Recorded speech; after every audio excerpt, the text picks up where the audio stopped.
following show contains adult content. It's not our intent to offend anyone, but we want to inform you that if you are a child under the age of 18 or get offended easily, this next show may not be for you. The content, opinions, and subject matter of these shows are solely the choice of your show hosts and their guests, and not those of the Entertainment Network or any affiliated stations. Any comments or inquiries should be directed to those show hosts. Thank you for listening.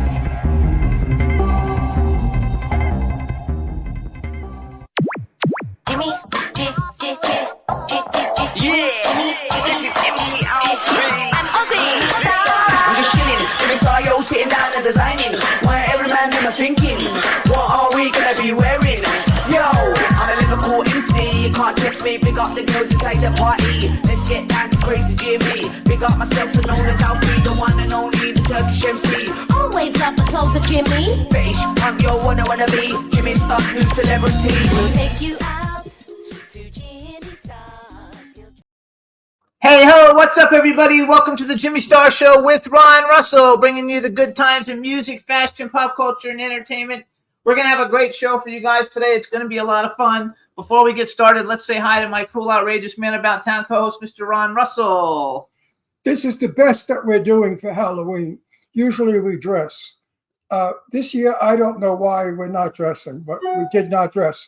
So this is our dog, Brandy Girl. Her little doll. She loves it. She's going to kill me because she wants a little she's sitting doll down back. here waiting Brandy, for it. take your doll She's back. over here. That's not Astro. She's happy. She's got her doll. Astro doesn't like toys that much. Brandy likes toys. Well, you know Astro what doesn't. it is. The toys are bigger than Astro. Yes. So I hope you all have a good Halloween and have fun and go to parties and do masquerade.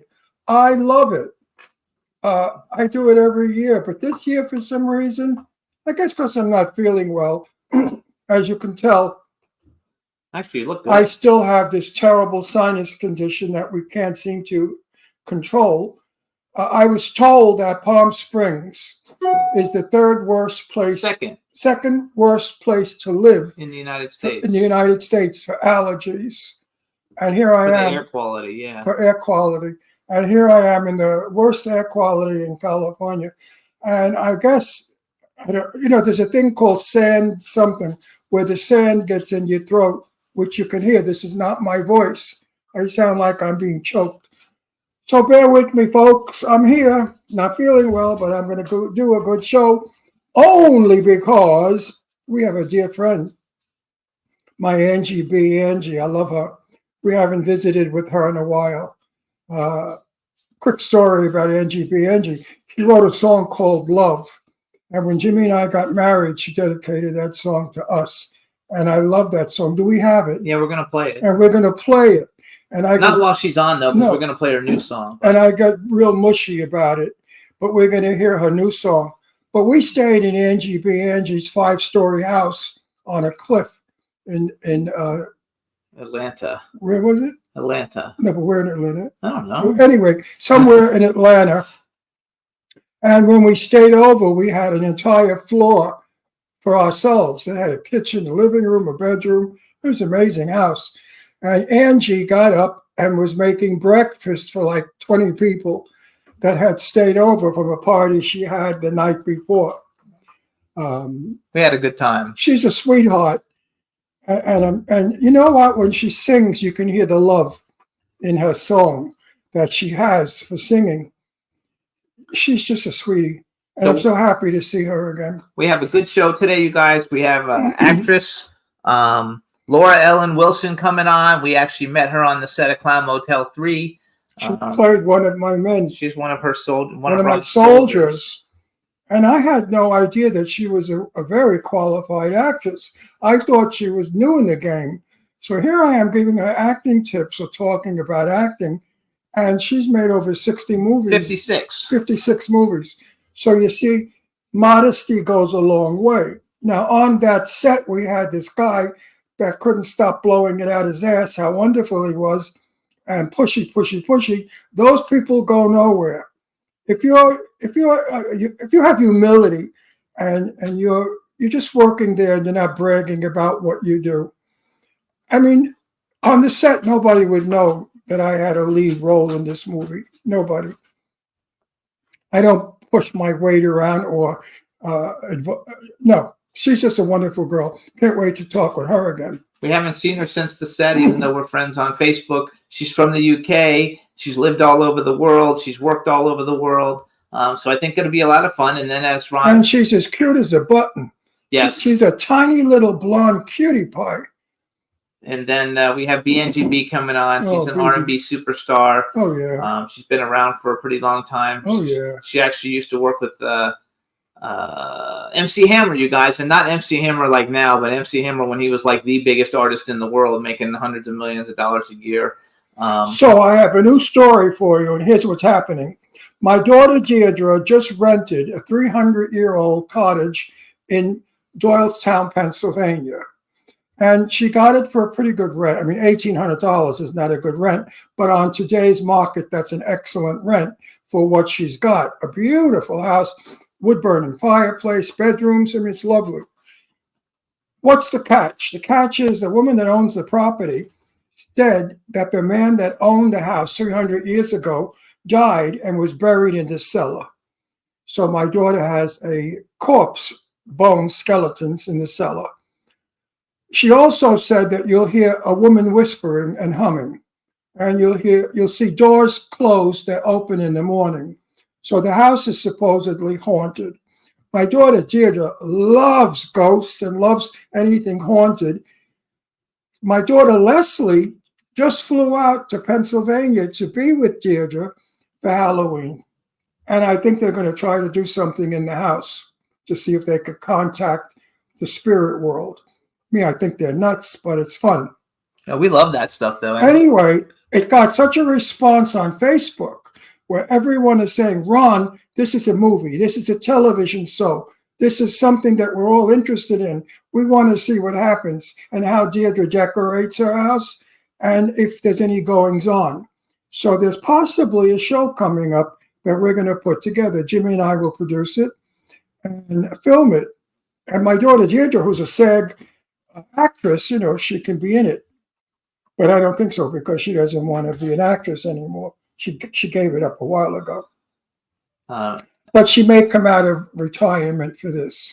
You never know. It's all just in the talking about it stage, but it could be a lot of fun. Our celebrity ghost hunt went really, really well with Kadrosha Ona Carole, right, and this Ricky Rebel and Eileen Shapiro, and so we even have our comic book. And this one is in our backyard, so it's all very easy for us to do it. We can shoot for a long time and see if anything happens, and then pull out of the shooting what we think is important. Not like when we went with the other crew to the crazy house, we had to go in and get out, 1, 2, 3. So we must have lost a lot of stuff that was important. So we'll see what happens with that. Absolutely.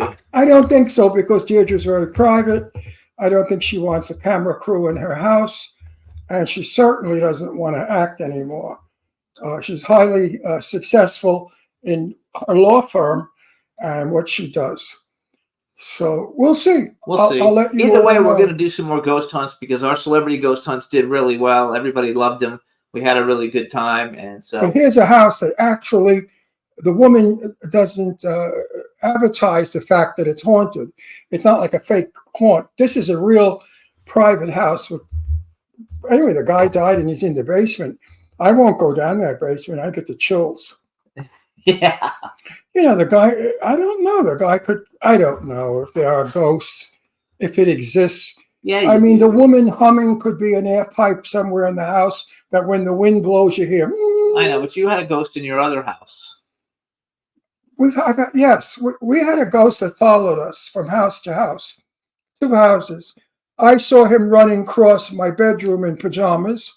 My daughters saw him also, and quite a few people had seen him. And also, he knocked over something, didn't he? No, that was the other. That was my house in Boca. In Boca Raton. We had a large foyer with a very big piece of furniture, and on that furniture was a heavy bronze clock, all cherubs, really ornate, and 2 big candelabras. And I was in the, I guess it was the living room, and suddenly I heard a crash. And I went in, that piece was upside down. The doors were open. All the stemware that was in it was broken.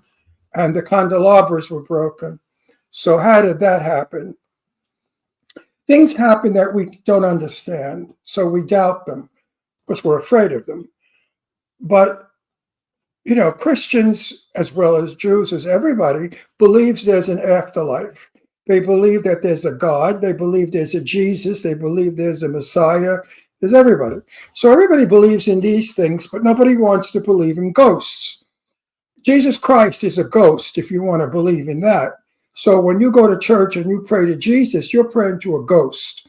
Yet you won't admit there are ghosts, just like they won't admit that there are other people on other planets in the universe. I believe in all of that. I believe there are other planets. I believe there's a reason why we're born. I mean, to go through all the shit I went through in my life and then die for no reason, it's pointless. What was the point of me having to suffer and go through nonsense?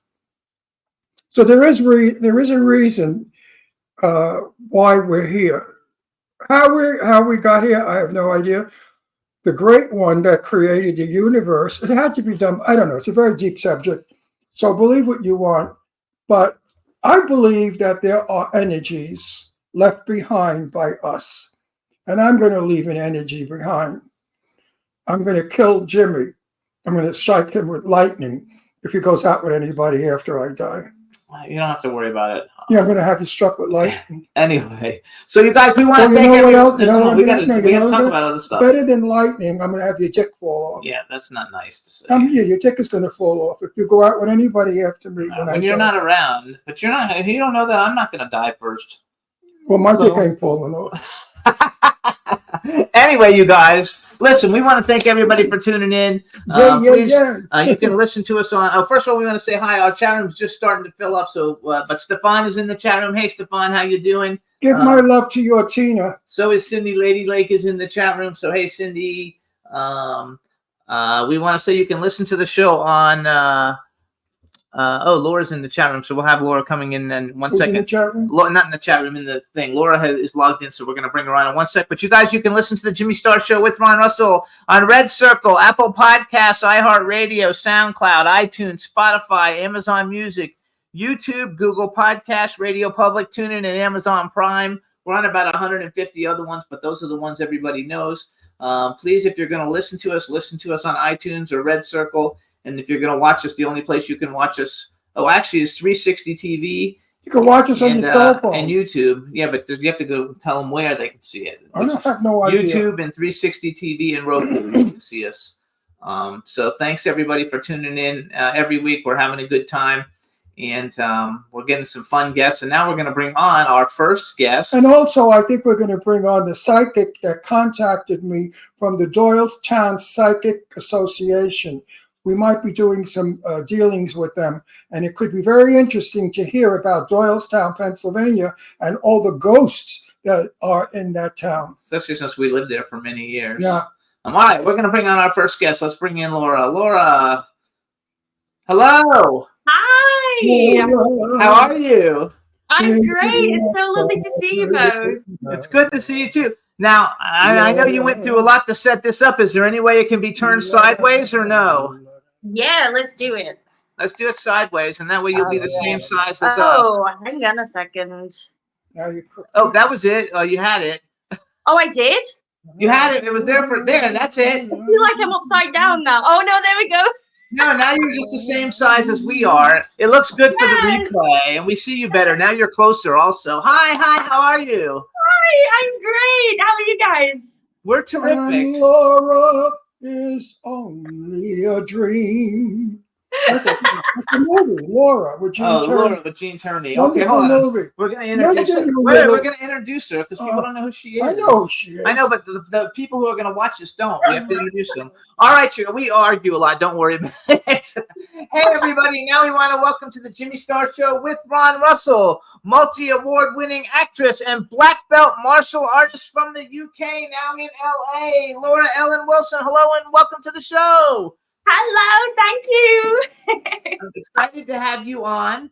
You already know Ron Russell, but we also have a chat room where people are starting to show up. So say hi to everybody in the chat room. Hi, everybody. How are we all doing today? They're doing good. And so I want to tell you a little something. So Ron Ron didn't know that you were an actress. I thought you were just starting off. And that's why Okay. I was giving you acting tips and trying to encourage you in your career, if you remember. Because I remember. It was lovely. You're a sweet little pumpkin. You're a little adorable girl. I really liked working with you. I really did. I found friendship in meeting you for that little bit of time. And you look beautiful with your hair down. I saw you with your hair pulled back. So Yeah, I want to that was apologize. very- I didn't know that you were an accomplished actress with all those credits. So you must have thought I was nuts when I was talking to you like you were new. Here's what he said to me, just so you know. He's like, what are we going to talk to Laura about? She's made one movie, you know, and it hasn't even come out yet. And I was like, okay, no, you don't know enough about her. You didn't do any research like I did. Because I never so funny. researched. he No, doesn't research no, I anybody. like the interviews to be fresh. I like them to be real, not rehearsed. But I would never invite you if it had been your first movie, because that really wouldn't give us anything to talk Now, about. are you Australian or Right. English? Are you Australian or English? I'm English, but I mean, Ron, you were kind of right because I'm kind of starting off here in the US. So you were on the right lines then. I mean, you were professional in what you did. You were very good. I mean, Thank you really you. were.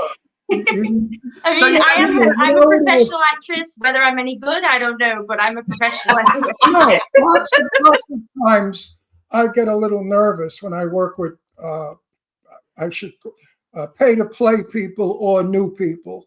Right. Of course, you don't know what you're going to get from them, and they could ruin the scene. They could ruin what Right. you're doing. So this movie had so many pay-to-play people in it, I was reluctant. But Joe Kelly is a dear friend of mine for a long time, and I was in Clown 2 as General Milan, and I had to come in as 3. So I did it more or less as a favor. But I'm reluctant to work with people for the first time. They stumble, they don't know, they don't feed me. Don't you agree with that? Yes, definitely. In other words, you gave me back what I needed. You really did. You were at my side most of the time in the shoot. You know that. Yeah. And you held your gun, your rifle, and you gave me that face. You definitely made any scene I was in better. Oh, So- thank you. Well, it was a delight to share the scenes with you and everything. And you know, I was loving it. It's the first time I'd ever played any sort of authoritative figure in a film, so I was really enjoying that. Love your accent. I love your accent so much. Listen, you played it beautifully, and I'm sure when people see the movie, they're going to see professionalism because you didn't just stand there like a jerk and read your lines. Your face worked because if you look at you, you had emotion, you had expression, you told a story with your face, and that's so important because a lot of these buy-in people, they just stand there and read their lines, and it's flat, and it doesn't make it work. So, yeah, you're So in good. the You're good. meantime- You're a very good actress. I want to go talk about, first of all, I'm happy to have you on. So now, how did you decide to come, working in the UK, how did you decide you wanted to come here and work? Because, you know, like movies are really big in the UK also. Yeah, I mean, this has been a dream of mine for about 8 or 9 years now to come and work in the US. I had my first taste of working over here back in, I think it was 2019. That was on a Friday the 13th fan movie, which was awesome. And since then, I've always wanted to come and really get the full experience of working over here. So it's taken 7 years to get the visa, but I'm finally here, and it's definitely the best move I've ever made. Good. So let's talk about. We spoke about this, you and I. Mhm. I guess I was doing an interview without realizing because I do that often. No, I do that often. People look at me like I'm crazy or nosy, but it's. I've been doing this for like almost 30 years, so. So no, let's talk about the Friday the 13th. So you did Friday the 13th Vengeance. I did, yes. So I'm a big Friday the 13th fan. We've had every single person who's ever played Jason on the show, and in that film, Steve Dash, who unfortunately has passed, but was a very, very good friend of mine. and Tommy McLaughlin has been on the show. CJ Graham has been on the show. So I was super excited to see it on your resume because it's such a historical movie. Let me ask you this though. So before you came to the United States, were you a horror movie fan, always, or did you always like to work? Okay. So what's one of your favorite horror movies? Oh, I kind of, I'm going to go with sort of the Conjuring, Insidious franchise. Yeah, I like the sort of psychological, supernatural, all that kind of stuff. But I do love a good slasher as well. I like that too. What do you think about Terrifier? I haven't actually watched that yet. I never will. Oh no! You can't watch that. I'm really good friends with David, who plays Art the Clown, and I feel awful because when I speak to him, he's like, "Did you see it yet?" And I'm like, "Not yet. Please don't hate me." We had Phil, one of the main producers on it, and it was one of our biggest shows. It got like 15 million plays or something because we had him on Terrifier. Yep. And I haven't seen the third one, but I saw the first two. They're not my greatest favorite cup of tea, but I have the most respect for the fact that they took a concept and in 15 years turned it into the biggest independent horror film ever made in history. It just broke $50 million this past weekend. They made a $2 million movie or something. Amazing what blood and guts and killing will do in our industry. True. No story, nothing beautiful about it. No romance, no humanity. What's a horror movie? It's not I know that, but this is you know what? For some reason, because of Jimmy, I wound up in horror movies. I don't like them. I never watch them. No, he goes to the premiere and that's it. I go to the premiere, and the minute the blood happens, I do this. So no! Our very good friend Marcel Waltz did a movie where the man's penis was cut off. Okay, beautiful. And they showed it. A real penis, and then, of course, the fake one being cut off. To me, that's not entertainment. That's sadism. Do you know Marcel? Yeah. Do you know Marcel? I agree. And Marcel's my dearest friend in the world. You know that. I love and adore him. So I'm not talking bad about his movie because I just promoted his movie. Now everybody's going to want to see this guy's dick get cut off. He's got 2 movies where the dicks get cut off, actually. But I just don't find that entertainment. So I want to go back though. So you started. Oh wait. So I said to Marcel, actually, I said to Joe Knitter, I said, if you're writing these kind of things, why don't you write a woman with her legs open with firecrackers up her vagina and you blow her vagina off? And you know what he said to me? It's been done already. It's been done already. Oh my God.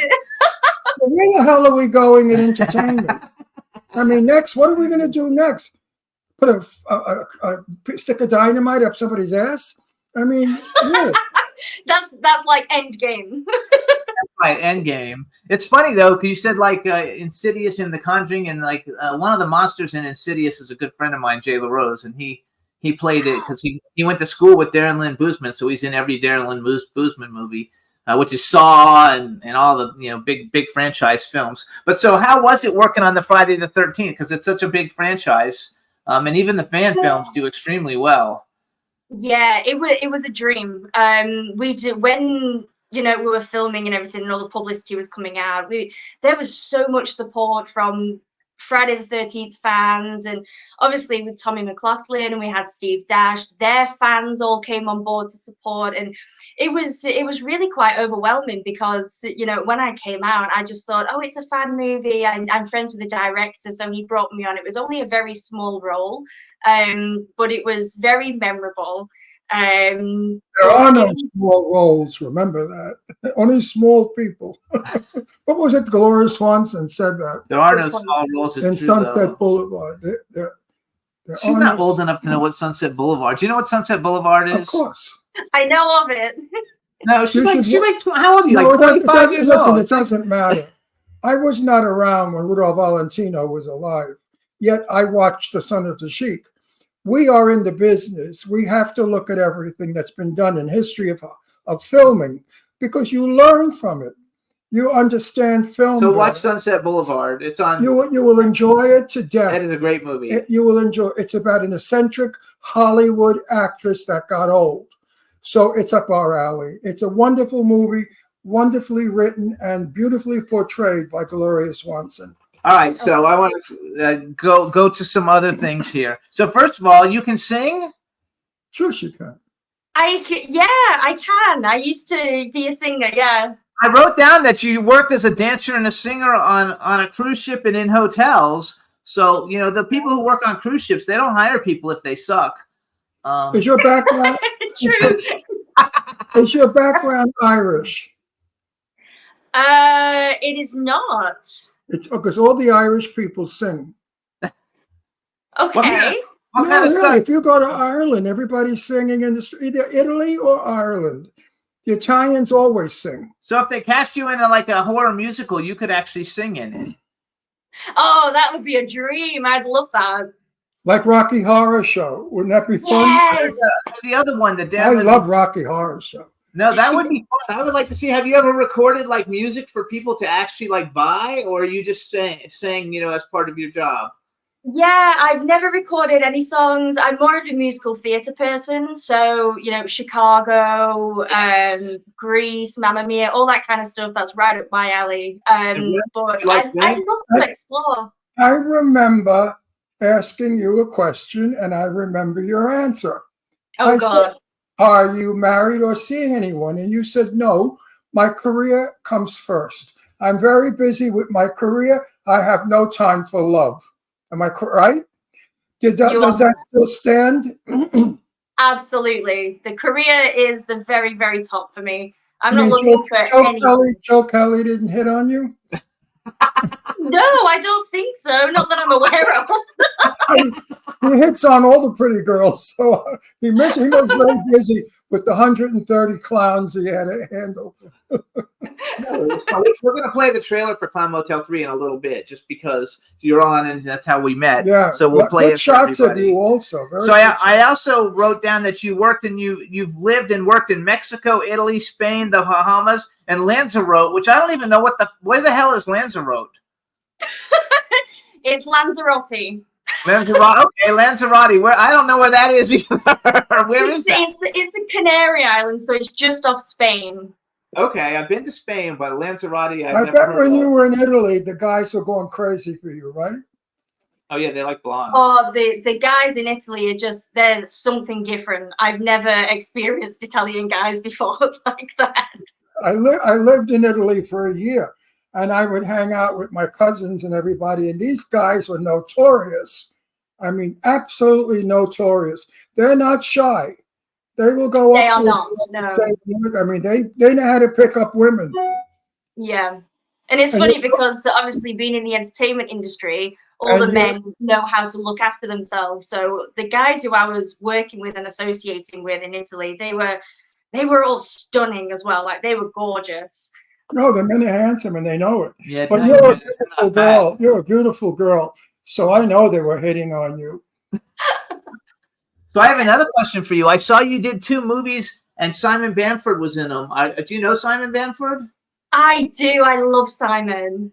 He used to be a very good friend of mine. I actually met him at a convention, a horror movie convention, with Clive Barker and all the other Cenobites. I forgot. And I used to be a clothing designer, and I gave him all clothes, and we took pictures. And he's been on our show twice. Oh my goodness! But Simon Bamford is like the coolest ever. So just the fact that you were in a movie with him, and you did 2 movies, right? I did, but the funny thing is we never actually met in person. We were just credited mutually. And I went to a horror convention a couple of years ago in Sheffield in the UK. And I had no idea that he was going to be there. And we sort of locked eyes across the room. And we kind of like pointed at each other. And it was a lovely, lovely moment. But it was really lovely to meet him. He's a really, really nice guy. Where are you from in England? I'm trying to get your accent. So I'm from north of England, just north of Manchester. North. I go to the north of England. I go to, I think we talked about it. I go to, not Lancaster. Lancashire?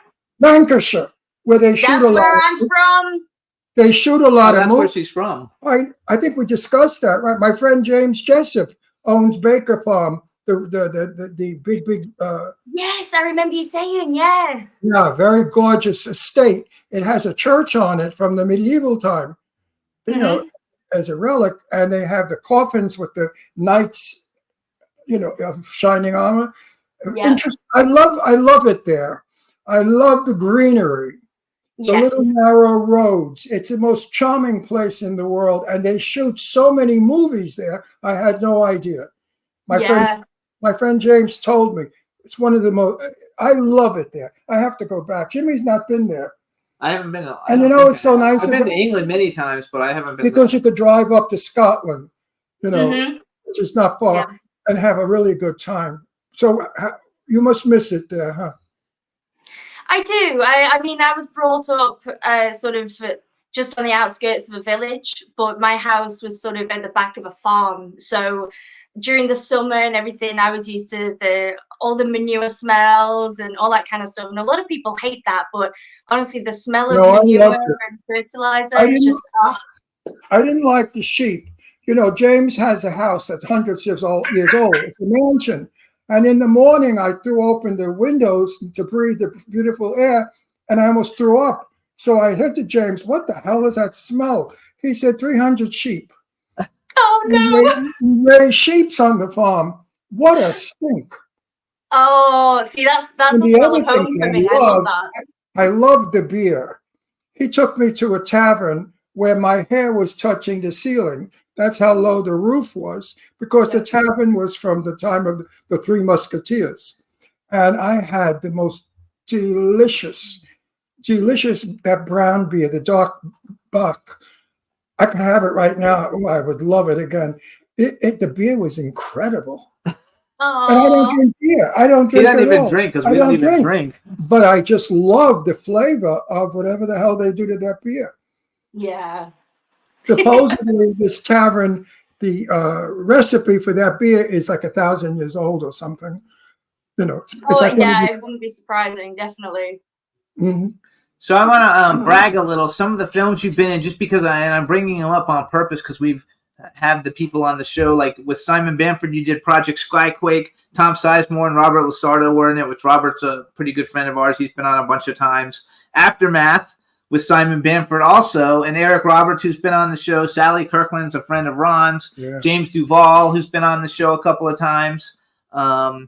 You also just finished not too long ago Skate to Hell, which has probably like the biggest cast of people who are actually somebody, for an independent film ever. Sally was on our show? No, I didn't say she was. I said she was a friend of yours. Yeah, I know.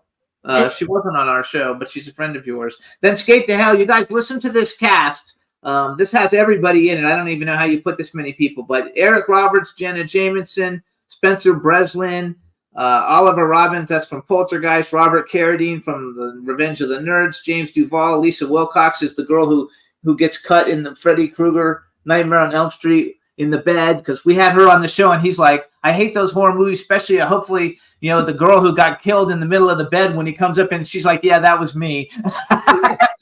I told her I hated that movie. Lisa Wilcox, Robert Lasardo, Todd Bridges, Scott Schwartz has been on the show. Eileen Dietz has been on the show. Douglas Tate's been on the show. Mason Reese, Paul Gunn, and Gene Heathen, which they're not really that well known. I put them in because we love them, and we had them on the show last week. How many thousands of guests have we had in our 19 years? 17 years, a lot. 2 a week. So that's what? Wow. 2 a week, We had 50, yeah, I think we had the whole industry. 2,500, about 4,500 people. The whole industry. Wow. My goodness. We have a lot, and a lot of people come back. The people that we like, we have Like them come back. a second guest, and you should watch that interview with Angie B. Angie B. Fabulous singer, wonderful girl, and a very dear friend of ours.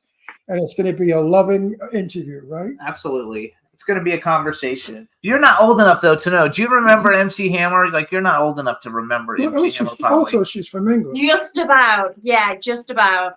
Like, at one time, MC Hammer was the biggest star, in the world. And so she was one I bet you don't know who Johnny Mathis is. I know of him. See? She knows of him. He's one of the most probably the greatest singer ever to be in America, ballad singer. Everybody loves him. More people got pregnant because of him. I like. Oh my Ron. God. No, it's true. I told him that, and he said to me, "You know, Ron, I hear that all the time." I said, "When you were singing your love songs, everybody was in the back seat of a Chevy banging, and they got pregnant." So he said, "Well, I That's don't so want to." funny. He said, "I'd rather think they were married home in their bed, not necessarily in the back of a '58 Chevy." But That's amazing. he's a very sweet man. I love Johnny Mathis. So you guys, Oh. another movie you can see Laura in is A Stranger in the Woods, and I bring it up because it's got Bill Oberst Jr., who's been on the show many times and who I think is probably the most underrated. Even though he's won an Emmy and everything, he's probably the most underrated actor in Hollywood. You know, he should be as big as anybody. He's one of the greatest actors around. And Lynn Lowry, who was just on our show not too long, a couple of months ago, we had her on the show. And then here's some films you guys might have seen her in. I Saw Black Clouds, Power Cut, Chained, Ghost, Once a Year on Blackpool Sands, Introspectum Hotel, I Hear the Trees Whispering, which also had Bill Oberst Jr., so she's worked with him twice. The Poltergeist Diaries, Bloody Nun 2, The Curse, Coven of Even, Next Door, Surprise, Monster, Christmas Sleigh, The Singing Bird Will Come. So she's done a ton of movies. She's very cool. Who's she's this? very talented. Her. who else was? I'm getting senile. So those are some of the movies. So what made you want to be You were an in actor? good movies. You were in some good movies. Yes, my she's dear. in good movies. They weren't. I've been very fortunate. Yes, which is good. They Good for weren't. you. I called the other ones $2 movies, the shitty movies. I called them. And she just filmed Alien Horde, you guys, right? You just did Oh, Alien you're Horde. an I alien. did, yes. We wrapped The a couple Mall of days Brothers. ago. Yes, they're great. I love that. That's what the Mall Brothers are good friends of ours, They're terrific. and everybody in that movie are friends of ours. Yeah, we know everybody in on that. Everybody. I saw the cast wrap pictures like from 2 days ago or whatever, so I know you were done. I guess there was no part for an old man because I'm dying to play in it. He wants to be in an alien movie. I've never made an alien Oh, movie. Ron. I've done everything else, but never an alien. So I guess there was no 80-year-old. He's getting ready to do a vampire soon. And I've never played. Oh, Yeah, I star in that movie, and it's a great script about a gay vampire whose daughter doesn't know he's gay, and then she finds out. So he has to teach her what it's like to be a vampire, and he takes her to an enchanted land, which is all like the Wizard of Oz, and she learns a lot about it. And I don't play a faggy one either. I told my director, I said, I'm not going to be like a real one of those girly girls. I'm going to be just like I am, because vampire doesn't necessarily, if he's gay, have to be a fruit. oh my God. So here's what I want to do. So you guys, we met Laura on the set of Clown Motel 3, and I think you were staying in the hotel room with Angel Princess, right? I was. Oh my We want God! to say hi to How Angel did you Princess. survive? And, Angel Princess. So we want to say hi to Angel Princess. And you're still Hi, saying Angel. Ron and I met Angel at an after party for a Mahal Brothers movie premiere. She's such so an much fun. old friend of ours, and she keeps saying the same thing. I only know one man.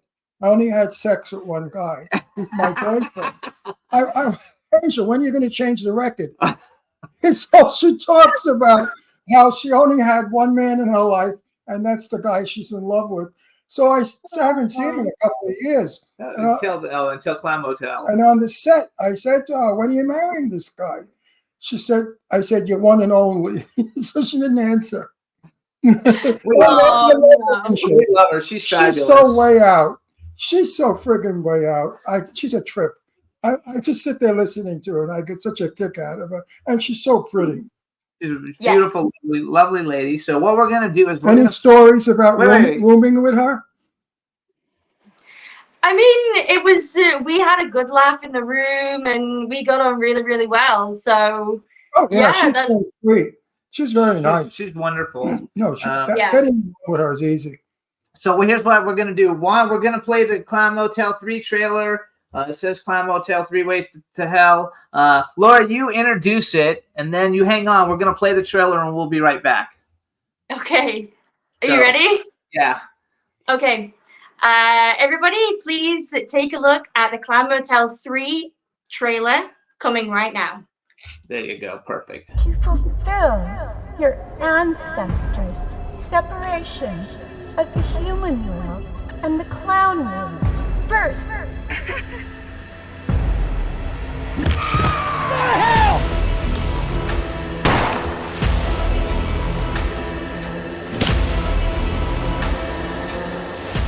You came to steal our gold, so I'm going to steal your soul.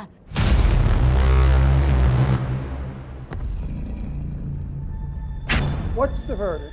We have 12 missing military members.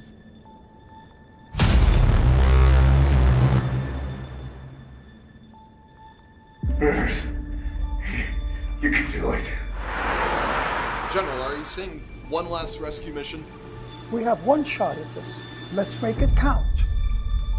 We go from Silent Hill to killer clowns from outer space. welcome to the Clown Motel.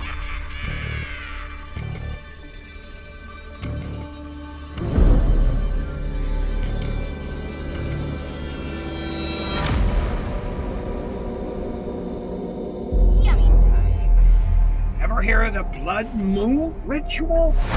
The transformation was a success. Now go get me those sacrifices.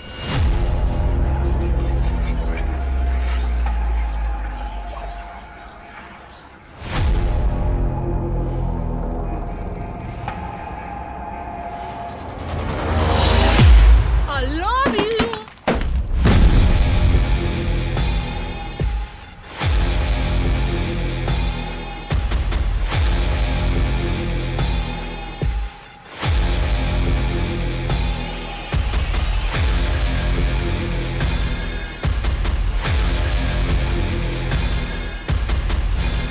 You see, the queen was chosen.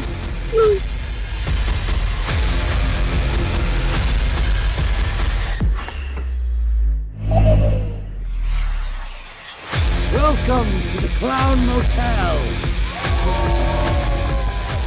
Acid?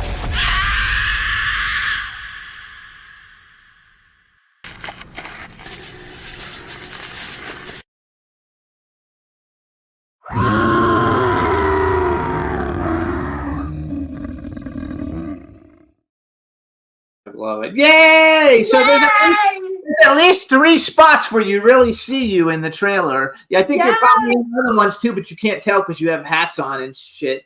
But you look They did really a good good. job. They did a good job editing. Yeah, the trailer Oh, looks it's good. a great trailer. It's a good trailer and it's fun. And you were really good. And I'm glad that I wasn't sure if you were even in the trailer. I didn't look at it to see for you specifically. But you had 3 really good parts. But everybody, it was hard to tell just because her hair's not down like that. It's all up, all up like a soldier. But I think it's a lot of fun. So what made you decide, that you wanted to be an actor in the first place? I think it's always something that has been inside me, but I didn't really know where to place it. So I started off in musical theatre because, the love of the stage and a live audience. And I kind of transitioned into on-camera acting. So between contracts, working abroad and on the ship plays to come back to England, any student films in my area, I jump on those, get some experience, just make sure that it's something that I really could see myself doing. And yeah, I think from the first time I was on camera, I just loved it. So it's been the dream for a very long time. You're very different than everybody else. And Ron talked about it before you came on about how that's why he didn't know that you had been in all these movies, is because you're very humble and you don't really, you're not braggadocious. And like on Clown Motel, all those people, it was their first movie. And you would think they were there was a couple. You'd think they were Brad Pitt or something. there was one person, I won't even mention who. You can't mention who made me nauseous. You would think who he was. I mean, he was living in a world, a bubble. And I said to myself, when his bubble bursts, is he going to be in for a shock? There's only one way to become a famous actor, is to be a good actor. Mm-hmm. Become the part.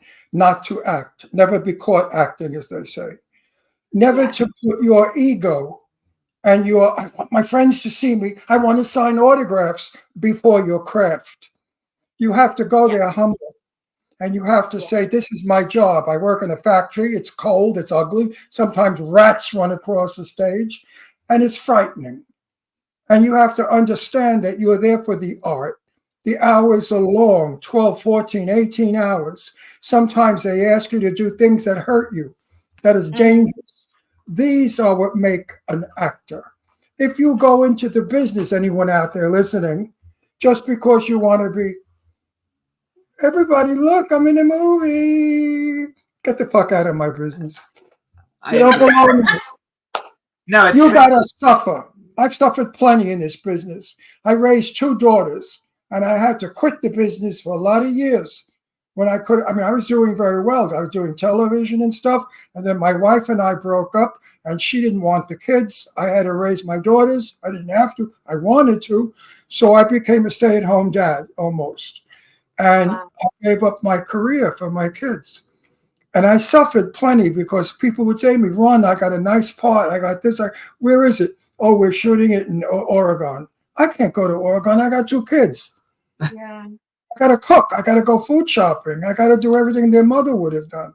So it wasn't easy for me. And the trials and tribulations that you have to do to get a part in a movie. Yeah. People don't realize how hard it is, how competitive it is. But you had the right answer. You love it. You're not really doing. I don't see you as a person walking around saying, "Look at me and how famous I am." You just said it. I love the work. I love doing it. And that is going to be your savior and your salvation as you make your career and you get bigger and bigger because people want to work with people who are actually interested in the craft, not just because they want to sign autographs. My thing is, I didn't have a very good beginning, as most don't in my life, because I was gay and I was not accepted and I didn't understand it. So when I was young and gay, it was a very bad time. It wasn't like today where everybody understands it. So when I became an actor, I was no longer me. I was the character. And I found such a peace in that character. I loved it. I loved being other people because it got me away from being who I was. Yeah. That's why I consider myself a good actor. I know how to become another person where almost my features change without makeup. I could play other roles and it's almost like I have metamorphosis. I become the other. So I'm grateful for my hard beginning and the struggling. I think you're going to kill it. I think. Oh yeah, you got it. I think you've got everything that you need. I told her that.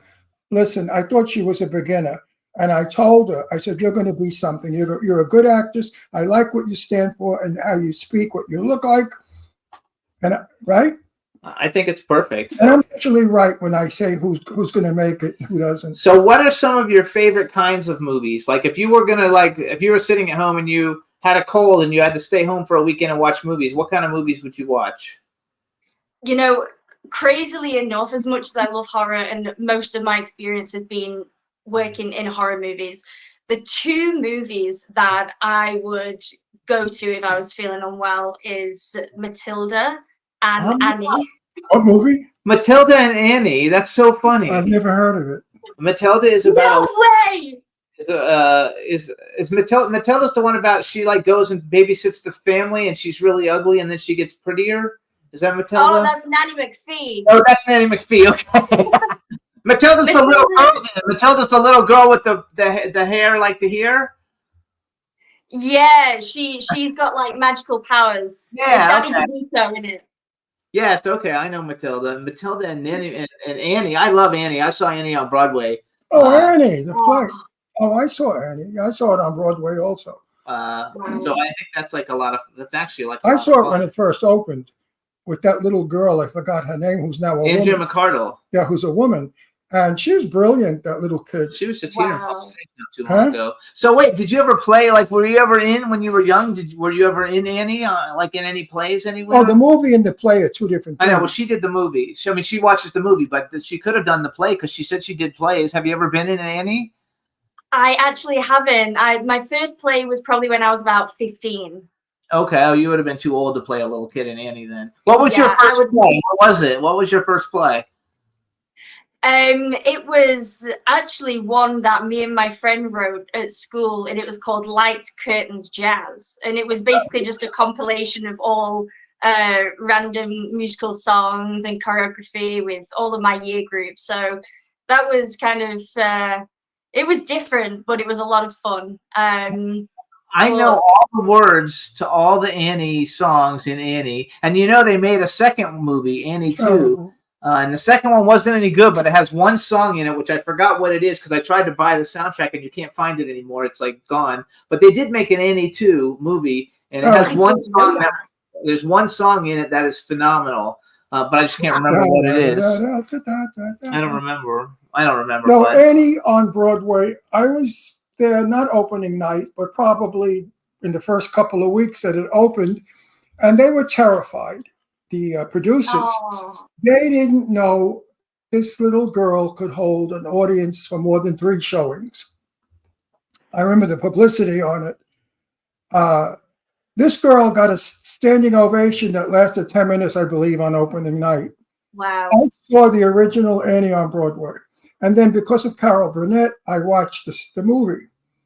It was a disaster. I liked it. It was nothing like, no, it was nothing like the play. I liked it. The musical. When you're there live, you're with the cast, you become the part of the it was beautiful. And her voice at times was annoying because she hit some highs that really made your ears hurt. But other than that, I liked it. I love it. So, okay, so here's a question I like to ask everybody. Bucket list, male and female actor that if you could work with any male or female actor, living or dead, who would you like to work with? And then if you could have ever been in any movie that's ever been made, what movie would you like to be in? And then we'll add another one for you that we don't add other people because they don't follow musicals. But if you could have been in any musical ever made, what musical would you have liked to been in? You can answer in any order. Okay, well, let's go with the actors first. Male actor, hands down, Robin Williams.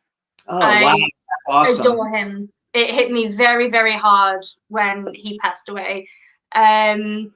Let me see. Female actress, it's going to be a mix between Nicole Kidman and Rose Byrne. Oh, I like Rose Byrne. I like Nicole Kidman too, but I think she messed up her nose. But I think doing all those surgeries on her nose. But Rose Byrne, phenomenal. I love Rose. She's actually underrated for as good as she is. I mean, she's done huge movies, but she should be like a household name like Nicole Kidman, though. She's so good. Oh, yeah. You love Rose Byrne. You love her. I know, but to me, one of the greatest of great actresses today, she's up there with Meryl Streep and beyond, is he likes Michelle Dockery. Michelle Dockery. Dockery. You know oh, my God, yes. I love and adore her. We see everything she's I in. want her on our show so bad because I'm probably her greatest fan. And to work with her would be a dream come true. She is brilliant. He wants me to cast her in something. I have to have a big enough budget. That would be amazing. No, she becomes the character. I watched her in Good Behavior. Good Behavior. And she changes roles. She's a prostitute, drug addict, kleptomaniac, murderess, alcoholic, drug addict, everything. And she kept changing wigs, blonde wigs, red wigs, black wigs, accents. I saw her whole She's talent. phenomenal. And we love Downton Abbey also. You know, I mean, she played Lady Mary, who was so above it all. And then we see her here as a drug addict tramp, shoplifting. The range that woman has is incredible. Oh, yeah. Yeah, definitely. You know who she is, of course. I'm sure. You know who she is? Wait, say it again. Michelle Dockery, you know who she is or no? Yeah. Everybody knows her. She played Lady Mary. She's British. So she has to know because that's not necessarily. She's like Downton Abbey, though, is a huge thing in England, isn't it? Yes, very big. You know what? Michelle is not publicized. She doesn't have a good PR people. Nobody really knows about her. She's a quiet little actress that does her job and goes home. So what she needs, You know what I mean? You are right, because if it wasn't for Downton Abbey, then I wouldn't know who she No, was. but that's a true actor. Mm. A true actor is one that doesn't need PR to be famous, who's famous for their work, and their work tells it That's all. what's going to happen with you. Okay, so what's the movie that you would have had liked to been in, and what's the show, the musical you would like to be in? Movie, I can't think of one right now, but the first one that came to mind was Titanic. Oh, there you go. Would you Adore play that. Rose? You could be that. I could see you playing that, actually. I would love that. I could see you playing Rose. Absolutely, That would be a dream come true. For sure. Now in New York, I think there's a Titanic musical too on Broadway. I think now. Is there really? Full of a ship sinking, killing people. I I mean, are they insane? Oh, we're gonna drown. Listen, I'm drowning. Oh, I mean, what are you nuts? Okay, so what's a musical you think would be fun? That's like making a musical about the Holocaust. Oh, God. They probably have. They're probably thinking about it. I wouldn't be surprised if they have. I wouldn't be surprised if they have. So what's a musical that you think would be fun to be in? Oh, Mamma Mia. Mamma Mia. Oh yeah, that's a good one. Yeah, I would cast you in that. Actually, I could see you. I could see you in Mamma Mia too. I would love that. I was Sophie in the stage version when I was working abroad, so I was like living a dream. So now, did you like all the movies? Did you like the Mamma Mia movies? Loved them. Okay. I didn't have high hopes for number 2 because the second one is always like a bit of a tag along. But Is the second one where they're on like the island and Cher shows up at the end? Yes. Nah, that one was nowhere near as good as the first one. Oh no! It was okay. No, it was okay. You know, and it was iconic and everything. And if it didn't have such a good cast and stuff, I don't know that people would have watched. It's kind of like My Big Fat Greek Wedding. You know, the first one was great, the second one was okay, the third one was fucking shit. Well, the funny part is, Mamma Mia was made so many times in Hollywood back in 1930 something. That storyline, and I can't remember who was it. Claudia Colbert was. She was the one that was looking for the husband. So it was a Claudia Colbert movie. They did that storyline so many times, and they brought it to music. And I thought it was a delightful film. It was uplifting. I didn't even know there was an old one. It was that story's as old as me. I mean, they keep playing it over and over and over. All the time movies come out, and he's like, that's a remake of something that they made in the 50s or 60s. We just watched a movie the other night that I told you was a remake. And I told you the whole storyline. Hollywood is running out of writers. We do not have writers anymore that write about a character. They write about an event, a crashing of a car, a suicide, a slashing of a throat, a rape. They write about reality, which stinks because people go to film to escape reality. And that's why the writers of today are changing, if you notice, and I read about it. Writers now are starting to do comedies. So learn comedy. Do that. Study comedy. Because in the next 10 years, we're going to have a lot of comedy films. Do you have an agent? You should have your agent pitch you for Terrifier 4, though, because it's going to... Why should she be in that awful movie? Because it'll be the biggest movie in history. Yeah, but why be known for that? No, just be in that one. Just get in that one. First of all, if you're in a movie like that, you know, like when you're older, you can sign autographs and have an income, you know. That would be awesome. You know, forever the rest of your life because of it. I have 4 or 5 movies I have to do because I committed myself to them. They're high-end horror. They're better horror than the other shit. But after that, I will only work in a film where I don't have to play something weird. I want to play in a film where I can show my ability because I'm bored with acting. And I mean, Clown 3 Motel, 3 Ways to Hell. I was bored to death. I mean, oh no! I was bored. It's old news for him. You got to remember, he's been doing it for 60 years. 64 years. You know, oh my God! Wow. Joe never gave my character any depth. Nobody knows who I was. So I said to him when we were sitting in the Jeep driving, Joe, can I put this in? He said, what do you want to do? And I turned to the men and I said, I could remember years ago when I went on missions like this before my wife passed away. I gave the audience some understanding. I had a wife. She died. You just can't write an action. You have to write event because nobody gives a shit about my character. My character, I can't tell you more because you know what happens to me, but I'm not going to give the audience any sympathy. They're going to laugh when it happens. They're going to say, oh, look at him. They're going to find it amusing. And it's not, because what happens to me is a tragic thing. And it's one of our serious problems of today.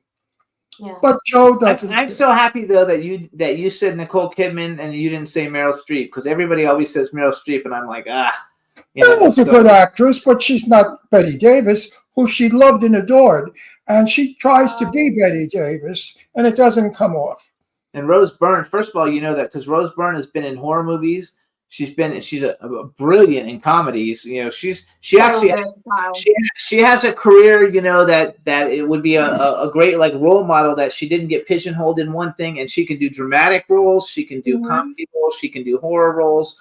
She's beautiful, and she's not classically beautiful, but she's kind of like on that show America's Next Top Model. The girls they pick, they're never like stunning people you see when you're walking down the street, but then when they're all made up, they're so beautiful and different and unique looking, you know, and so she should be like so much bigger than she is, but I love her. I think she's fabulous. And I love the fact that as well, she doesn't have any drama surrounding her. She's never front page news because of some scandal. She gets on with it. She does a fantastic job, and that's literally it. And that's what I love about it as well. Oh yeah, and she's not going to be on the Diddy list. No. Oh my Laura, you can lose your English accent completely, can you? I find it a lot easier when I've got dialogue that I can learn and practice an American accent in, as opposed to just speaking naturally with an American accent. But I'm working on it. It's helped a lot being actually here and being surrounded by the accent, for sure, instead of, you know, trying to learn it in the UK from a voice coach, for sure. Right. Because it's easier for an English actor to do American New York than it is for an American New York to do English.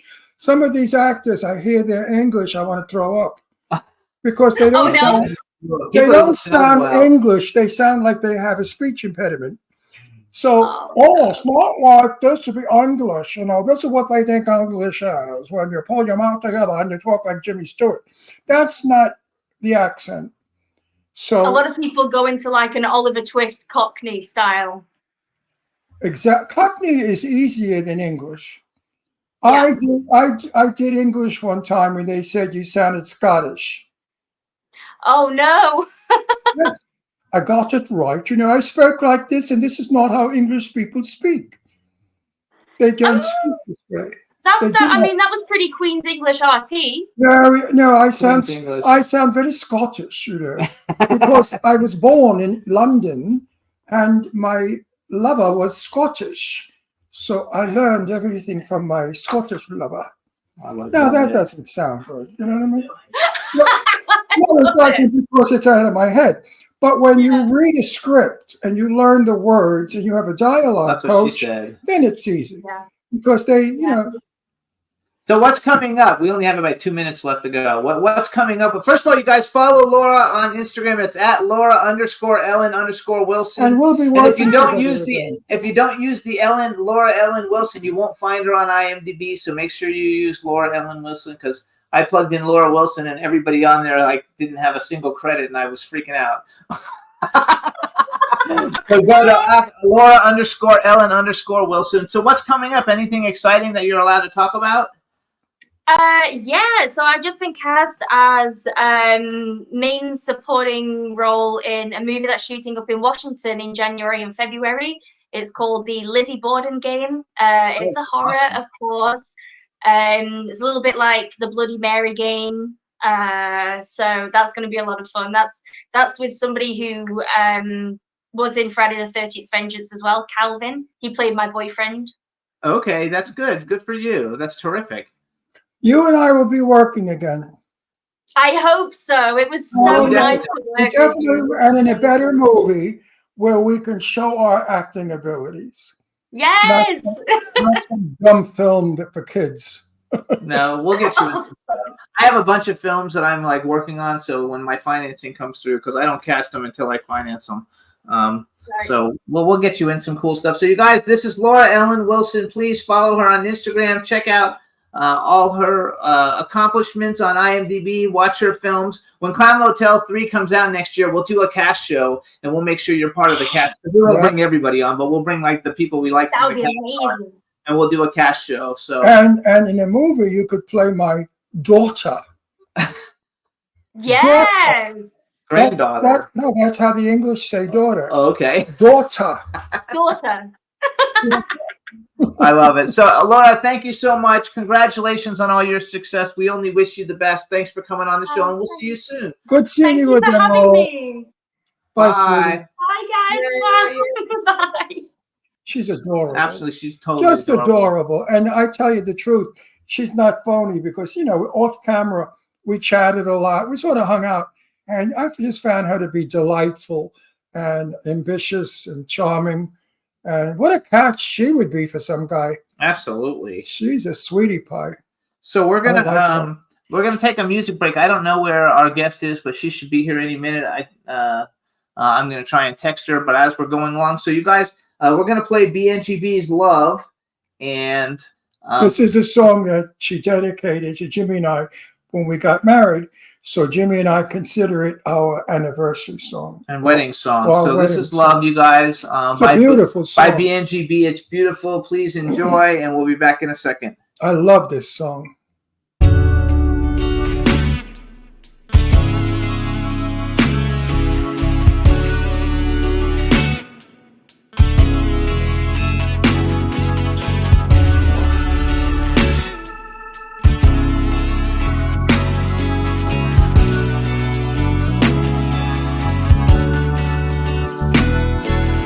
Once I wished upon a star, and there you were.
Hey, everybody. So that's Love by BNGB, one of the most talented singers in the history of singing.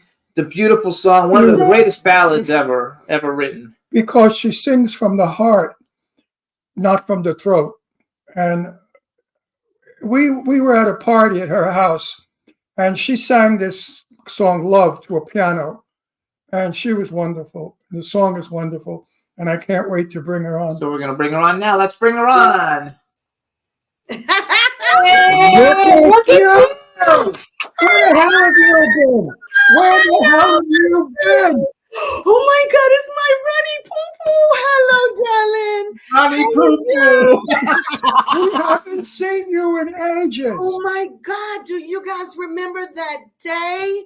We cooked, we ate, we had greens and dressing and cornbread. Oh my I remember God. breakfast the next morning. You had Oh fish. my God. I didn't like the fish though. I remember, Oh my I remember you cooking, and I said to you, you got up so early and put on false eyelashes. And you know my eyelashes are on permanently. So let's How do have you a show. been, my Let's honey do bun? Hey everybody, now we want to welcome to the Jimmy Star Show with Ron Russell. I want everybody out there to know there are two singers I love and adore. Angie B. Angie and Lily McLeod. And Lily McLeod. Oh, so Lily McLeod. She's another great singer. You two boys are fabulous. So everybody, now we want to welcome R&B superstar Angie B. We're so happy to see you. You look fabulous. You know, you never. Oh my God, I feel a hot mess. I went down to see my dad, and I slept with the air on, and I'm just like tissue in hand, like.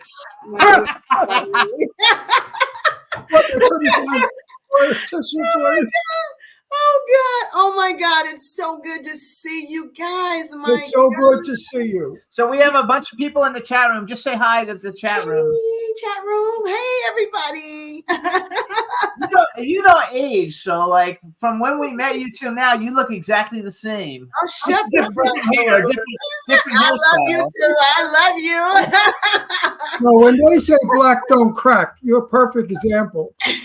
You ain't cracking, sister. You ain't cracking. You're definitely not cracking. So what's going on? How have you been? How have you been? Oh my God, I'm doing life. I'm doing me. I just, it's amazing. My kids are all grown and gone. Julian graduated and he's off to college. Precious is in California. She graduated from college, and the two. Yeah. Both kids graduated from one from high school and one from college. How's the young girl? Precious, that's Precious. You Precious. were just here, right? You were just You here. remember Precious? Yeah, you remember Precious. I remember Precious. Yes. So I've been doing Africa, and I am just on cloud nine. It's amazing. Life has been so good to me. So I have wait. Question. A new man in your life? No, she lives in Africa. You're living in Africa? No wonder we don't see you. She's in Atlanta now, but where are you living now? I'm home for a hot second. I had to come home and see my dad. I had a tragic accident happen with my nephew, so I had to hop a flight and get here. But how long does it take to get here from Africa? My flight was 15 hours. I want to say. Oh, I'd kill myself. Yeah. Well, now hold on. I got good drinks, so yeah, you may not want to do that. What part of Africa? What part are you from? I'm in Joburg. Yeah. Where? Johannesburg. Oh, Johannesburg. That's a big city. Yeah, it's beautiful. The people are awesome. Everything. I heard. What do you do there? Like, what do you do in Africa? Okay, so I have a band. Oh, I have to shout out to all of them. Kunda, Dilly Man Wads. Okay, let me see. I have a band. I have Leroy. I have Matt. I have Candace. I have Swish. I have oh my God, I'm leaving out somebody. They are going to beat me down. Oh my God. But Jay Starra. Woo, if I would have left out Jay Starra, he would have really killed me. Oh my God. But that's close to me. We do our gigs, and I have my Single Moms Unite, my nonprofit, and I can't even say that I cater to single moms, and it's just so amazing.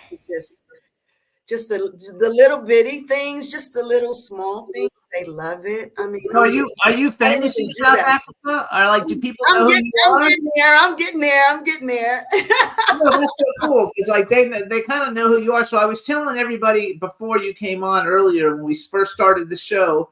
Yeah.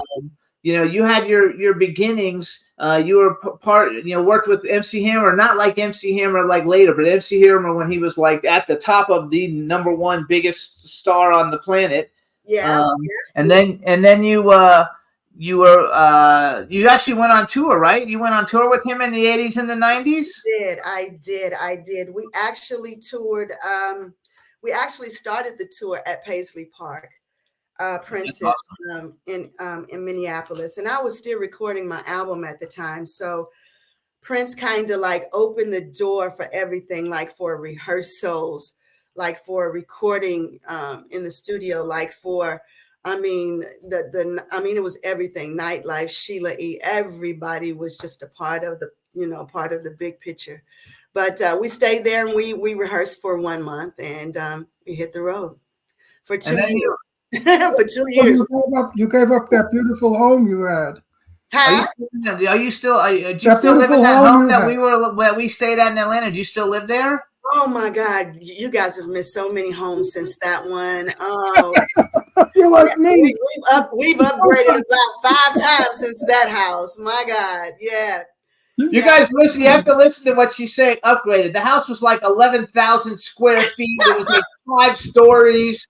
You know, it was. We stayed overnight. We had our own. We had our own floor.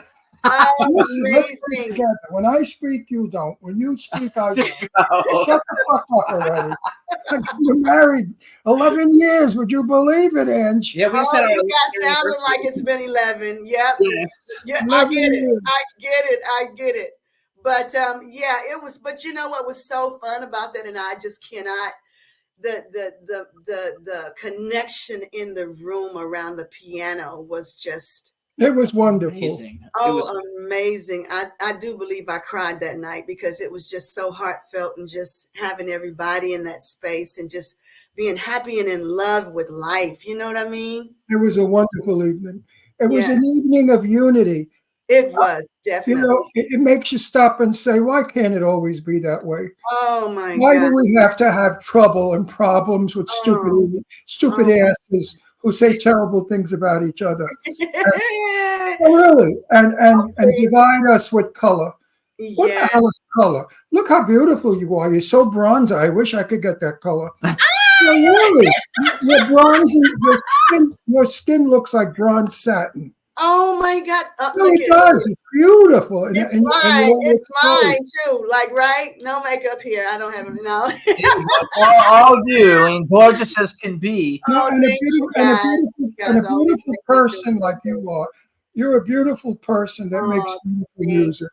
So you guys, here's some other bragging for her. She also sang on Oaktown 357's "Juicy Got You Crazy" from the album Wild and Loose, right? That was like a big deal. Yeah, and then a huge deal. And then she put out a solo album and had 3 huge hits. I Don't Want to Lose Your Love, So Much Love, and Sweet Thing. You toured with Johnny Gill. That part I didn't know. I did. And then you dated Mike Tyson. Ooh, I did. Now, do you ever keep in touch? Because you know that fight with Mike Tyson that he's got in November. That's going to be the biggest fight in history with Jake Paul. Okay, so that wait. Do you keep touch with him now? Are you going to watch the Mike Tyson fight? I have no clue, and I've not talked to Mike in years. Oh, okay. That's what I was going to ask you. Who's the new guy in your life? I don't have one. You don't have one? No. Are you kidding? What the hell is wrong with those South Africans? Are they stupid or what? I don't. You don't have a guy in your life? No. You don't want a guy. And listen. Everything I write about is love.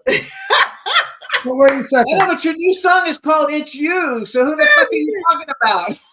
Look, listen. I'm projecting everything that I write. I'm projecting what I want to happen in the future. Yes.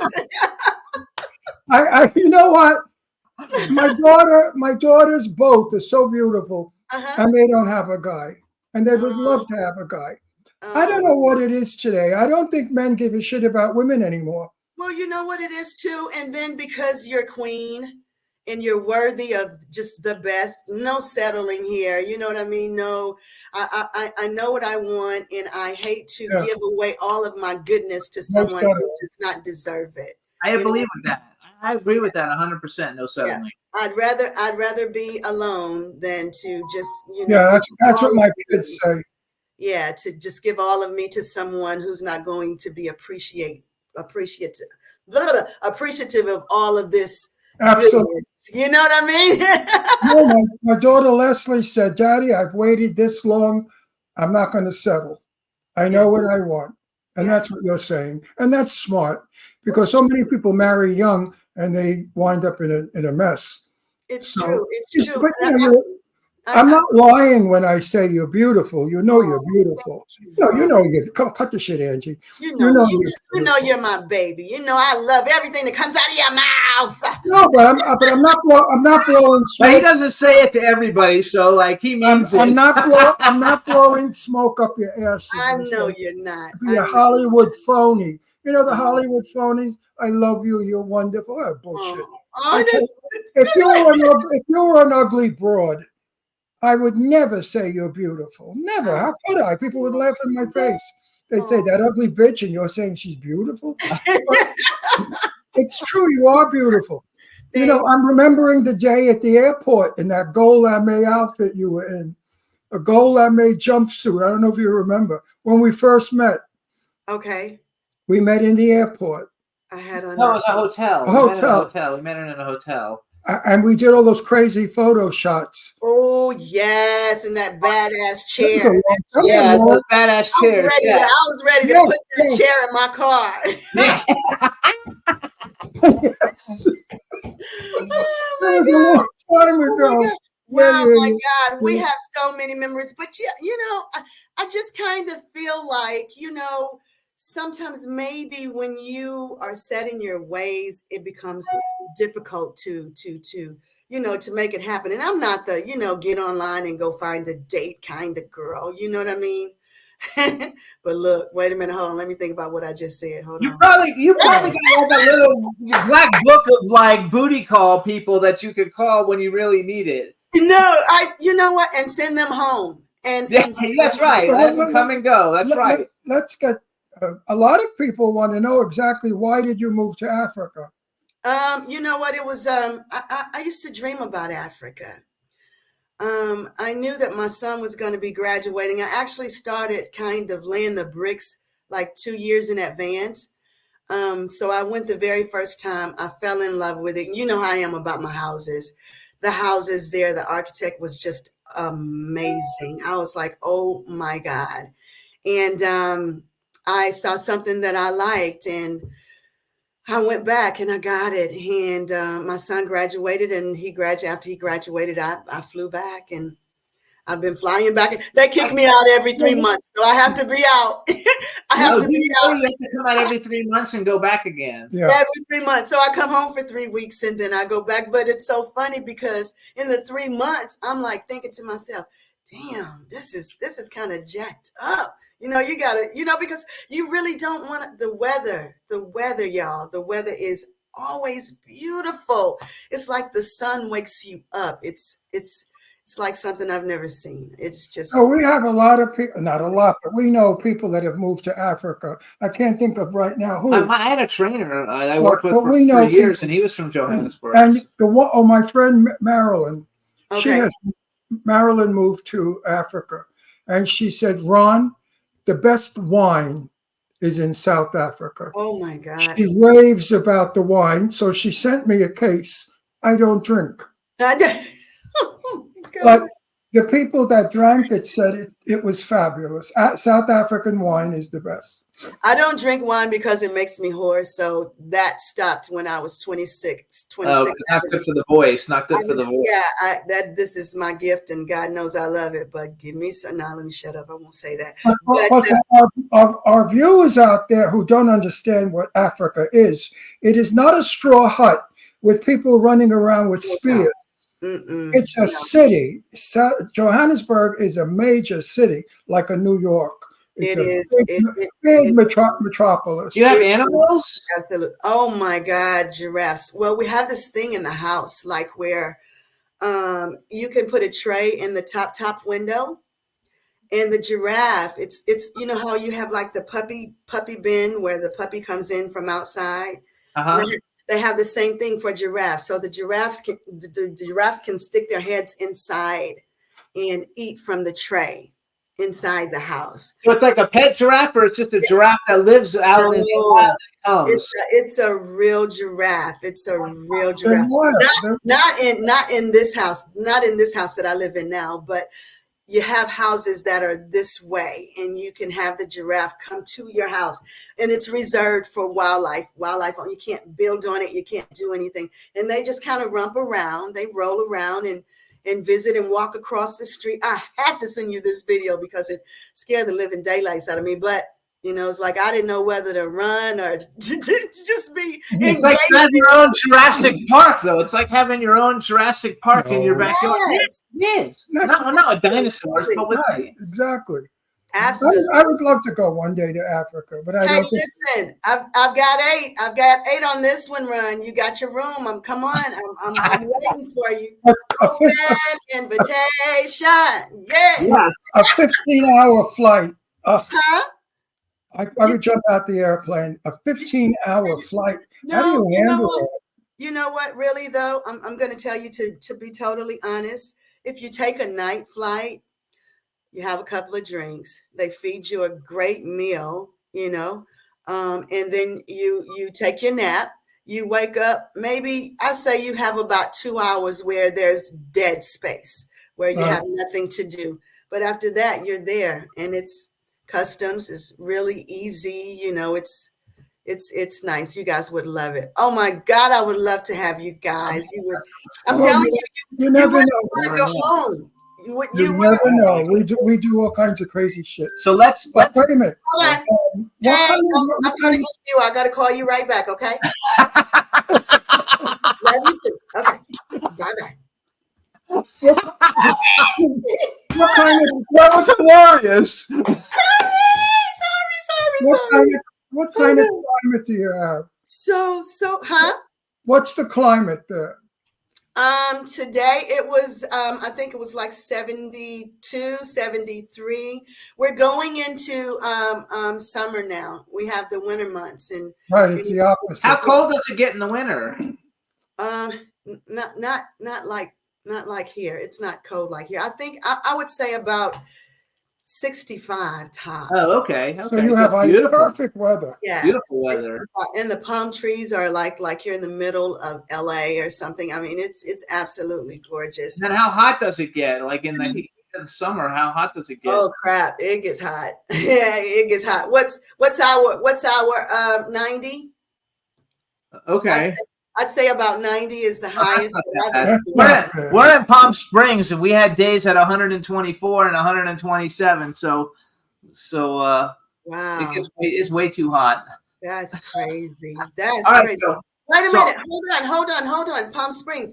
So were you in Palm Springs the last time we talked? Yes. You were. Okay. So I just missed that. I just missed all of that. Palm Springs. So now let me ask you, what took you to Palm Springs? The sunshine? No, because you were in Florida. Well, no, we were in Florida, and then we moved to Pennsylvania. And we move around too. We're like you. Then we moved here. Basically, Ron had lived here before, and we thought it would be a good place to live. And since I was building my career as a movie producer, we thought it would be a good place to be. And I'm a publicist, you know, and my partner lives in New York, so that we had East Coast, West Coast. So all that really worked. But we came here. We had some friends, and unfortunately, the friends that we liked so much and did so much stuff were passed away after we were here for like 3 years. And so now we go to LA a lot for events, but otherwise we just work. You know, I'm making movies, Ron's working in movies, and I'm doing the PR thing. Oh, nice. We're having fun. And we do the show. I mean, our show is like killing it. You know, we're averaging, 5 million plays every week, on the show, and the show's doing really good. And we get invited to like a lot of red carpets and events and stuff just because of the show. So what music What Oh wait, music? oh wait, y'all. You remember how we used to do the happy check? So happy check. Are you guys happy? Yes. Yeah, of course. Good. We're happy. We fight a lot. Oh, that's normal. It's Yeah, that is normal. You're right. You're 100% right. that's so sweet. That's so sweet. Oh my Well, goodness. we're sweet only because of your song, Love. We still love the song I Love. listen to the song all the time. I still listen to it I all don't the know time. what it has about it that's so wonderful, but there's a tenderness about the lyrics and the voice. It's a beautiful song. And Jimmy and I adopted it as our love song. It's our it is. You know what? I wanted to be more personable with this song. I wanted the person listening to feel like I'm speaking, directly to you, just straight at you, and that's the feel that I get. And I wanted to have like a little bit of, like the old school, just a little bit of, you know what I mean? Just something, the audience could sing along with that was really simple and, those things. But again, love, projection, those lyrics, I'm projecting what I want. Right. So let's talk about the new song. The new song. We have a brand new song. It's called It's You. Tell us a little bit about the song. Okay, so this song was done with my buddy James Worthy. James and I, we've been friends for a really long time. He was at your party that night. Yes. Oh very good looking, tall, good looking guy. That's right. That's right. So, anyways, you know me. I can never let go of music, or music never lets go of me. Like when I try to walk away, or do houses, or Airbnb, or whatever it is I'm doing, I can never. It always just pulls me in. It just okay, Angie, I hear you. I see what you're doing, but look, I need you here. And it was James that was the tagger. He was just like, B, you need to come. You need to come, and you need to. And I'm like, okay, I'm coming. So finally, I got there off of one of the trips to Africa, and we went in and we actually recorded this song in 2 hours. Oh wow! Oh, 2 hours. We sent the music. I think I was flying to California to see Precious, and I flew back to Africa, came back home, and we went at it.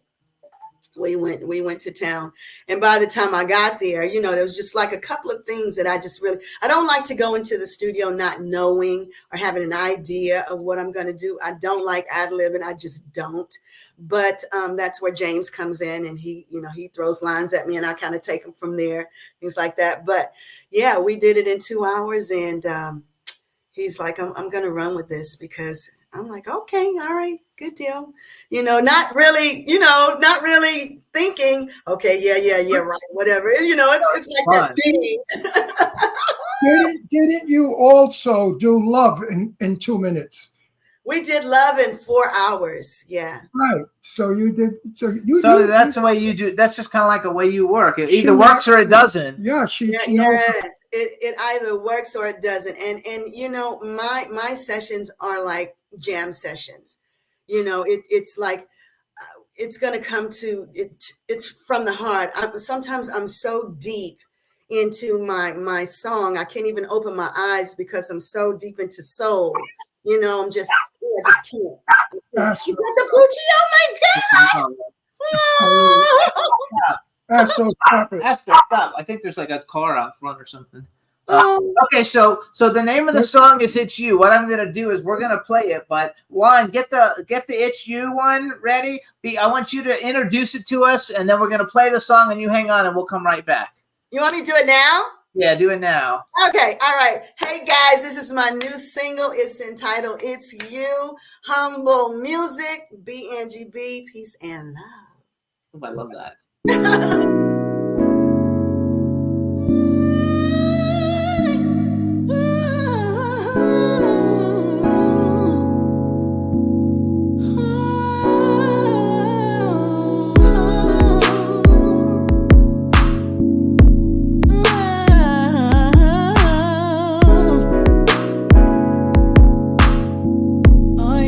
Baby, baby,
it's you.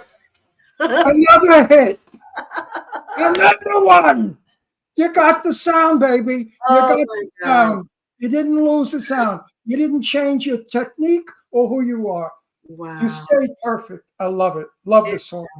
Love the whole thing. The whole melody. I love it. Thank you, Ron, my sugar lump. No, you are a hell of a singer. I love. You harmonize. That's the word. Years ago, we had harmony, and that's the word. You harmonize. You're another instrument. Yes, absolutely. Yeah, definitely. The crap of today, I don't care for. It's rough. It's tough. It's so weird because I'm so meticulous when it comes to arranging and vocals, and even with my background singers, it's got to be like on point, or if it's not, I'm going to do what I did there and just sing everything myself, and that's pretty much, we did well, actually James did the music and I wrote the lyrics. So yeah, and I did the arrangements and stuff like that, but he's a bad dude. He's a bad dude. So when you do your band in South Africa, what kind of music are you doing? R&B, house, it just depends. And like, we have a lot of get-togethers too. And a lot of things that we do with Single Moms Unite and Free World Initiative. It's another, oh my God, it's so many people that are involved. There's so many things that's going on in South Africa, like gender violence and things that really need like attention, firsthand attention. But we do mostly R&B, like throwback songs that everybody loves to hear, Earth, Wind and Fire, Isley Brothers, cover songs, and then we mix it with some original, some of my stuff, some of, other people's stuff, Beyonce. We actually had like Philip Bailey and some other people from Earth, Wind and Fire. We had like the guys from Kool and the Gang came on. Oh yeah. So we love all that throwback stuff. That's our generation, that's that we grew up on. R&B has really, I really think that this is the time for like the real singers to come forward and just do what you do, because there's a longing for that nostalgia, that, and with all the stuff that's going on in the world today, Jesus, all the stuff that's going on. It's nice to, go back and reminisce and remember, what that real sounds like, because there's a lot of stuff. I'm not knocking anybody, but there's a lot of stuff that I just can't. Is there anybody who's out right now that you actually like their music?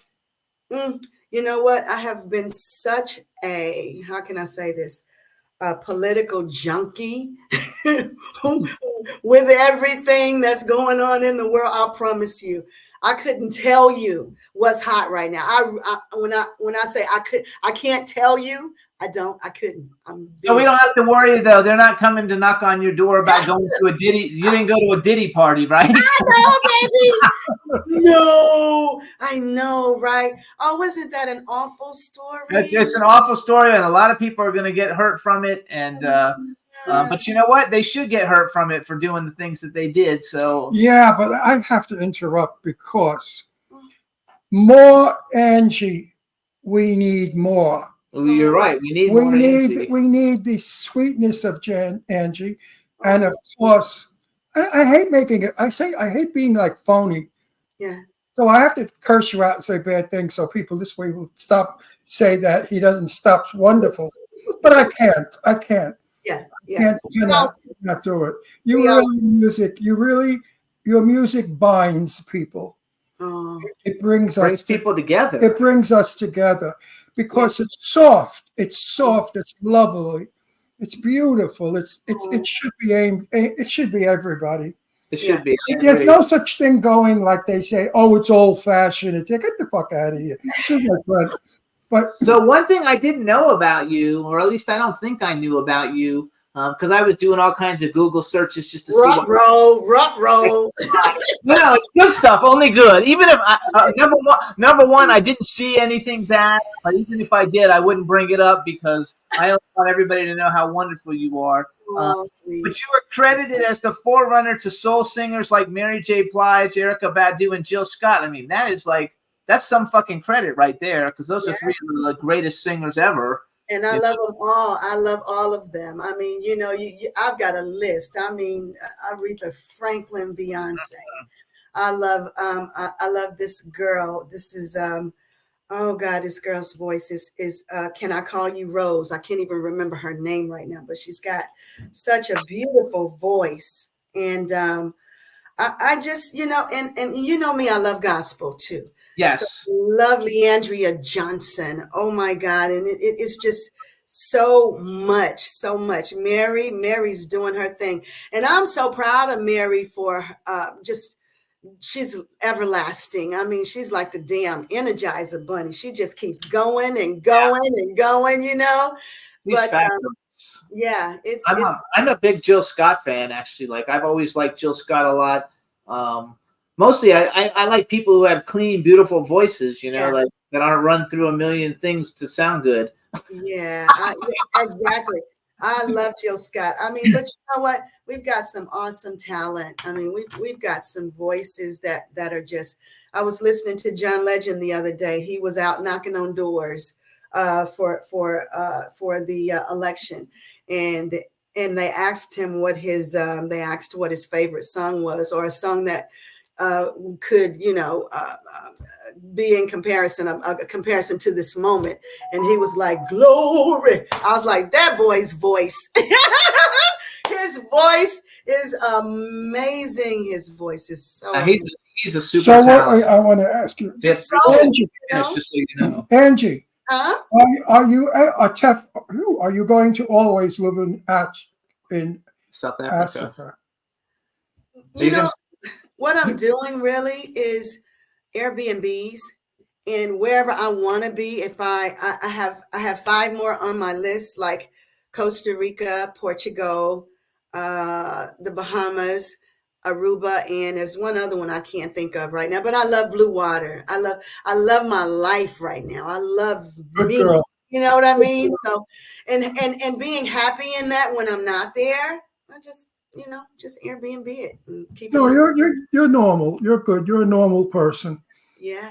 You're not a wacko jock. We love have it. a lot of crazy people, you know, in our world. Tell me about it. Again, I want to say, a woman that swings. What were you going to say? Huh? What did you say? A woman. Oh, what? I think I'm having a stroke.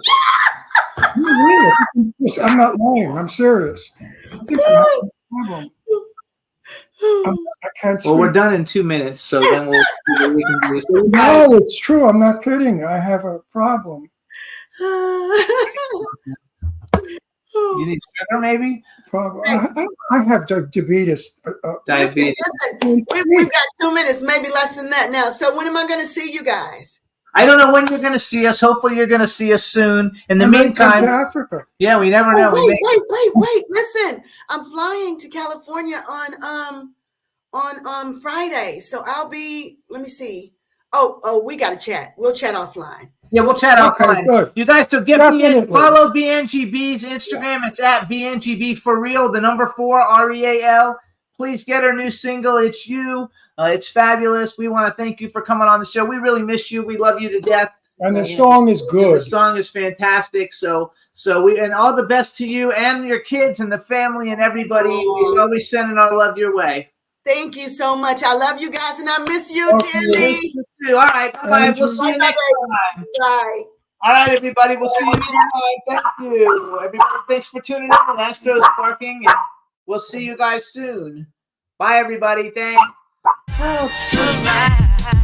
Can turn out to be so wrong.